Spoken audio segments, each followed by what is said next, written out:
Hi guys, welcome back to my new blog. আমি ইকবাল হোসেন, আসসালামু আলাইকুম। সামনে যে হলুদটা দেখলেন ওটা বাক্স রফে, এর জন্য দাঁড়িয়ে আছি।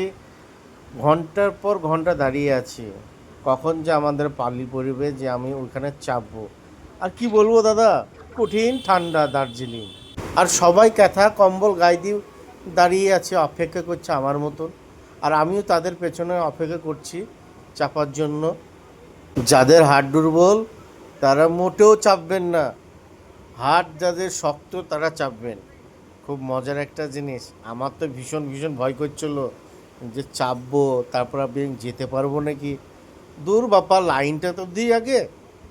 আপনারা কি ভাবছেন? আপনারাও যান দার্জিলিং, ঘুরে আসুন আর রফে চাপুন। রফে চেপে সুন্দর প্রাকৃতিক সৌন্দর্য দেখা যায়। আজকের ভিডিও এই পর্যন্ত, পরের ভিডিও আবার দেখা হবে। আর আপনারা আমাকে ফলো করুন, লাইক করুন, শেয়ার করুন বন্ধুরা। তাহলে আসি, ভালো থাকুন, সুস্থ থাকুন, টাটা।